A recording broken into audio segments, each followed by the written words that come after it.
Welcome to the first of a three-part series of modules that were developed for a project funded by a Knowledge Translation Event Grant from the Canadian Institutes of Health Research. Both Cochrane Canada and the Dietitians of Canada saw it as a great opportunity to encourage and train dietitians to be involved in the production of systematic reviews published by the Cochrane Collaboration. We would like to acknowledge the support and feedback from our project working group, the many dietitians who have volunteered their time and expertise, and the many Cochrane review groups and centers who are also excited about this great opportunity.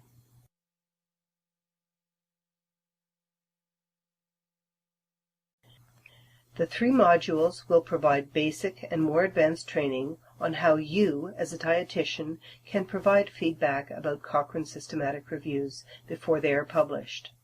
The first module is an introduction to Cochrane systematic reviews and why peer review is important. The second module describes how you can provide peer review or feedback, and the third module gives more information about the statistics typically used in systematic reviews. Some of you may already have experience providing peer review to other articles in professional journals. These modules will explain the process in Cochrane and some of the important methods used in Cochrane systematic reviews. If you have never provided peer review but have some expertise in an area of nutrition or are working as a dietitian, these modules should provide a good basis as well as more advanced information to prepare you to peer review Cochrane systematic reviews. This first module will introduce you to the process of peer review in the Cochrane Collaboration. Once you have completed this first module, you can progress on to the next two modules. What is peer review? A basic definition is the constructive appraisal of an article prior to publication by somebody knowledgeable in that particular field. But what does this really mean? Some of you may have already had experience in providing peer review, typically before any article is published in a journal. Say, for example, in the Canadian Journal of Dietetic Practice and Research, which is a journal from the Dietitians of Canada. It has to be approved for publication. The author of an article submits it to the journal's editor. The editor of the journal sends the article to other experts in the field, in this case usually dietitians, and will ask them to critically appraise the article. Those experts provide their comments and decide whether to accept the article or reject it. The review of the article by the dietitian expert is the peer review. The Cochrane Collaboration produces the Cochrane Library, which publishes systematic reviews. Cochrane Canada, like the other branches of the Cochrane Collaboration, contributes to the production of systematic reviews for the Cochrane Library. However, there are not very many dietitians providing their expertise to peer review articles about nutrition. As an example, for a review about diets for rheumatoid arthritis, it would be really valuable if a dietitian would ask a review author to include evidence about diets that his or her clients have questions about. This way, these questions are considered and the author doesn't miss looking at these particular diets. With some training and an interest, more dietitians can be involved in the peer review process and provide this valuable feedback. While your participation helps to improve Cochrane systematic reviews, it may also provide you with benefits such as expanding your knowledge about research methods in systematic reviews, becoming involved in research in general, staying abreast of current research in a topic and area of interest, and finally, to learn how to apply evidence to practice. This module will explain what a systematic review is, what the Cochrane Collaboration is, why it is important to peer review Cochrane systematic reviews, why they can be useful, how the peer review process works in Cochrane, and will provide you with more information sources. What is a systematic review? Let's consider questions that dietitians have in practice. We know that every day healthcare professionals have questions about the advice they provide on treatments or programs. You may have asked yourself a question today and would like to have some additional information. For example, what are the pros and cons of feeding through a nasogastric tube versus a percutaneous endoscopic gastrostomy tube or PEG tube for my patient? Should I advocate for more school breakfast feeding programs? Do they work? Does dietary advice improve hypertension? In order to answer the questions you ask yourself every day, there are a variety of factors that you need to consider. You may be familiar with this diagram, which represents the factors that go into evidence-based decision-making. Consider the question, should the public health unit that I am working for promote and help facilitate school breakfast feeding programs? You will likely ask yourself first, do these programs work? To answer the question, you will want to know if anyone has studied whether they work. This evidence can come from studies that have been published in journals and other reports. In addition, you would rely on your past experiences to determine whether that evidence might apply to your community setting. Are the children in my community similar to the children in these studies? For example, looking at socioeconomic status. And therefore, should I expect the same results from the studies in my community? Finally, you would also consider other factors, such as whether the community is receptive to assistance programs. Do they value programs from the public health unit? Do they believe that having breakfast contributes to better school grades? All of the factors above work together when making a decision. So where does the evidence come from? Research evidence comes in many forms. Let's look at the school feeding program question again. Are there studies that evaluate whether these programs work or not, such as randomized control trials or RCTs, which compares what happens in one group of children who received the school feeding program and to another group who did not receive the program? What if I told you that there have been 12 published studies? Now you may ask yourself, how do I find them all? Do I need to read them all? How can I tell whether they are all good studies? And how do I pull the information from all of these studies together? Your next question may be, do I have the time, access, and the ability to analyze all of these studies? Probably not. Since most dietitians and other healthcare professionals do not have the time nor the expertise to find, assess, and analyze all of the studies that have been done to answer the questions they have every day, they need a reliable source that can assist them. This is how the Cochrane Collaboration started. What happened was that Archie Cochrane realized there was a lot of research information, but it wasn't being compiled or used. Few people, in fact, were pulling the information together to make it a usable form. So early in the 1990s, the Cochrane Collaboration started, in which people around the world, primarily volunteers, started reviewing the literature about what healthcare treatments work. So the Cochrane Collaboration was started. It is basically an organization of people who produce systematic reviews. As I mentioned, it is a unique worldwide organization that aims to help people make well-informed decisions about healthcare by preparing, maintaining, and promoting the accessibility of systematic reviews of the effects of healthcare interventions.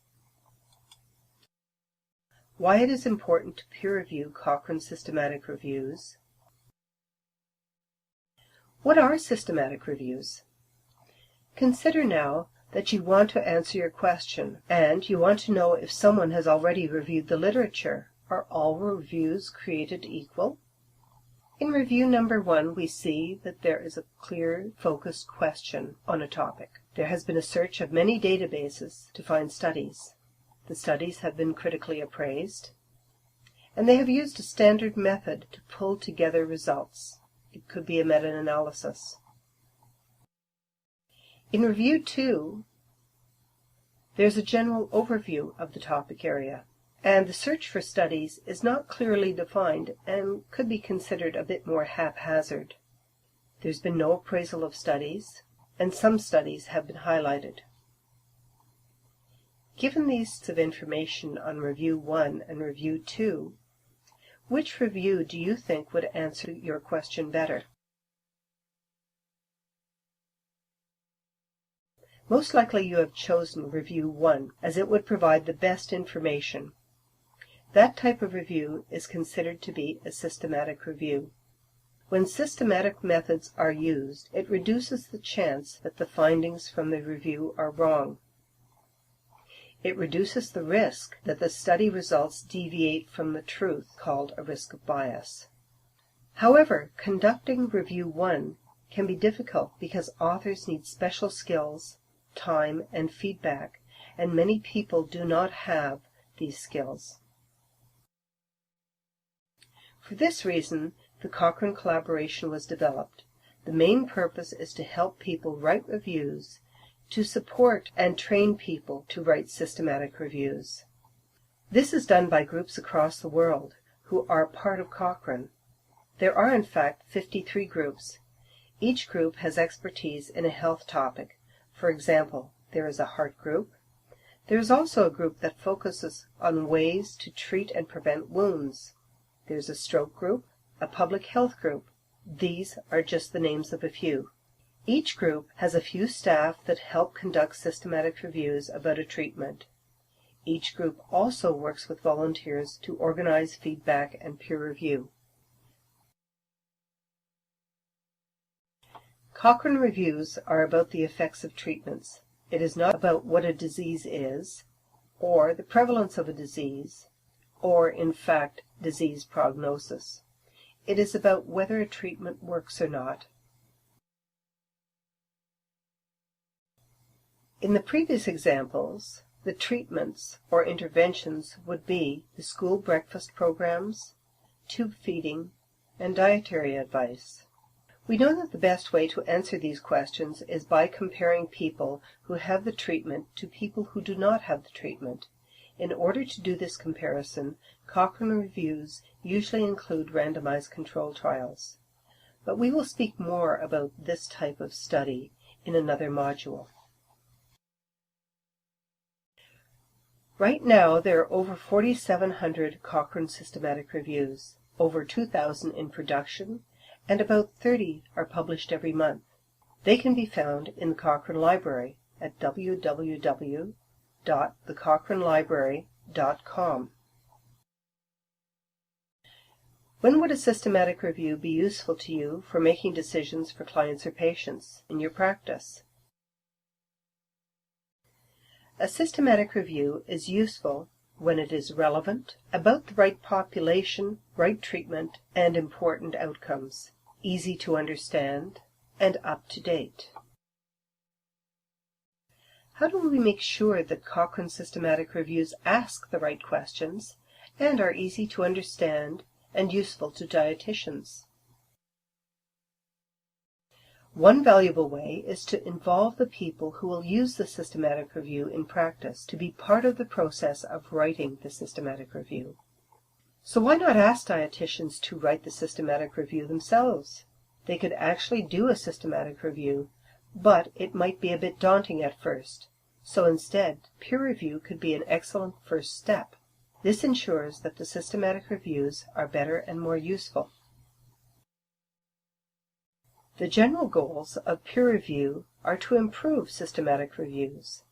This is done by being able to answer the questions that dietitians in practice are asking, ensuring that treatment or the intervention is of interest and relevance to the dietitians, and that the right outcomes are measured. The results and conclusions have to make sense, and the systematic review has to be well written and understandable. So how does peer review happen in Cochrane? Some of you may have provided peer review for other journals. For example, you may have been contracted by the Canadian Journal of Dietetic Practice and Research to peer review an article. Similar to other journals, you would have been given an article that an author submitted to be published in the journal. Usually the article is fully written and the journal editor wants to know if it is worthy of being published. Typically, you are asked whether the paper should be accepted or rejected, and provide some comments on how the paper could be improved. In Cochrane, there is more involvement of peer reviewers in the process. Cochrane very rarely rejects a systematic review. All efforts are focused on helping authors publish their systematic review, from providing training to authors to providing good feedback on how to improve the systematic review. Cochrane becomes involved with authors of reviews right from the beginning, and by the time a full review is written and published, it can take up to 2 years. But along the way, Cochrane wants to ensure that it obtains feedback from healthcare professionals, such as dietitians, so that it is relevant to dietitians in the field. As we indicated earlier, peer review in Cochrane is somewhat different from peer review for a journal. Peer reviewers provide feedback to authors every step of the way, from the start of a systematic review and again before the review is published. There are 3 main stages in a Cochrane review. 1. The authors decide on a topic and a title proposal. 2. The authors plan how the review will be conducted. This is called the protocol stage. And 3. The authors do the review, or the review stage. For example, an author could contact the musculoskeletal group with a topic: what are the effects of a diet on rheumatoid arthritis? The author works with the review group and together decide on a title. Then the authors put together their plan for the systematic review as to where they will search, how they will search, how they will assess the studies, and how they will synthesize the results. The plan, or the protocol, is then sent to peer reviewers. At that stage, as a peer reviewer, you can really have a say about what the authors are doing. For example, you could ask the authors of the rheumatoid arthritis systematic review whether they will find studies about vegan diets and weight loss, because many of our clients with rheumatoid arthritis have difficulty maintaining their weight. Your clinical expertise will help the authors to conduct and write a review that is useful to you and other dietitians. Then the authors do the review. Once the authors have decided on the idea, the question, and their plan, and obtained feedback from the peer reviewers, they can then proceed to do the systematic review. This process can take up to 2 years. When the authors have finished searching for studies, collecting the data, analyzing the data, and writing the systematic review, the review goes again to peer reviewers. Remember, the goal in Cochrane is to publish relevant reviews and not to reject them. The peer review comments are meant to help the authors improve their systematic review. The goal really is to produce high-quality systematic reviews that are relevant to healthcare professionals every day. As you can see, there are more opportunities to provide feedback and peer review to authors of systematic reviews in Cochrane than in other journals. Dietitians can provide their feedback at any stage, at the beginning when the authors are planning the systematic review, or while the review is being written. Are you interested in peer review? We hope so. And we hope that we have described how important peer review is in the Cochrane process, and we hope to enable you to become involved and to consider providing peer review in the future. We understand that this may be new material for many of you. Our goal is to support you through learning how to become a peer reviewer. Each review group in Cochrane will also have resources and checklists to help you through the process. We will speak more about these resources in the next modules, and if you are interested, we encourage you to watch the other 2 modules in the series.